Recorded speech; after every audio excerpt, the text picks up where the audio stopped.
suffer from osteoarthritis in the U.S., you now have a new relief option. The FDA has recently approved the Oxford Knee, developed by Biomet, which is a free-floating meniscal unicompartmental knee system that replaces damaged cartilage in the medial compartment of the knee. Osteoarthritis is a painful condition of the knee, usually described as wear and tear, where the smooth, glistening cartilage layer becomes worn down and is associated with pain and inflammation.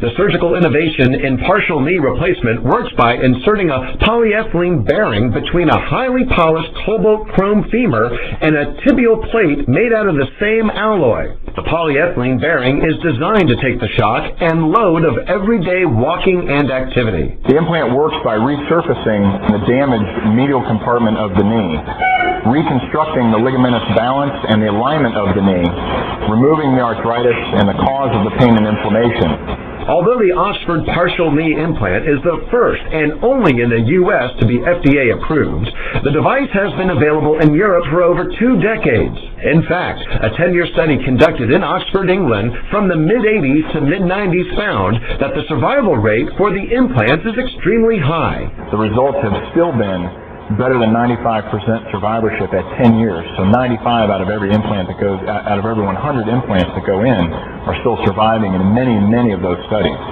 Unlike previous knee replacement surgeries, no blood transfusions are needed with the new procedure. Most patients are able to walk on their surgical leg the same day as their surgery and can possibly be discharged within 24 hours of their surgery. This surgical option could give relief to those affected by osteoarthritis and the accompanying pain it causes, allowing them to get back to a normal way of life.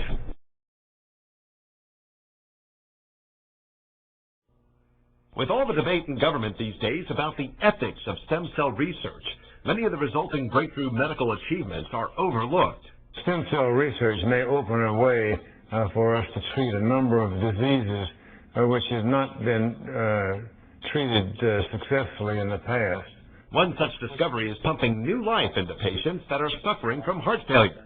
It's a new procedure being tested by doctors at the Texas Heart Institute that takes stem cells from a person's own bone marrow and injects them directly into their failing heart, improving the blood flow and the function of that segment of the heart. The result?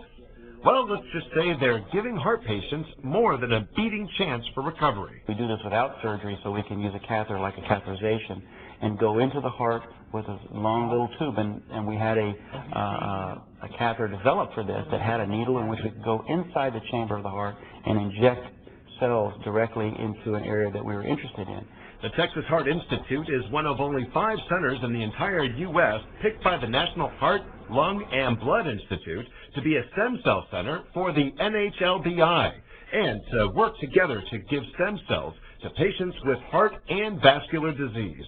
This new medical advancement is still undergoing extensive study, but the early results have doctors extremely hopeful. In fact, its immediate impact may be seen as clinical trial administrators are still accepting qualified heart failure candidates. Stem cell research is necessary because we don't today have totally adequate means of treating patients who have severe injury to their heart and heart failure or severe vascular disease, which is beyond the ability of surgery. Doctors hope that this new procedure will give millions of patients a chance to recover by getting to the heart of their illness. It's pretty well documented that every 33 minutes someone is killed by a drunk driver. Worse yet, what if that driver is a repeat DUI offender? About 1/3 of all drivers arrested for DUI have a prior conviction. When it comes to repeat offenders, those are the people that have the alcohol problems and their addiction. When they decide to drink and get into a car, they don't consider the consequences. And consequently, we're seeing far more of the repeat offenders. There's a new weapon in the battle to keep repeat drunk drivers off the road.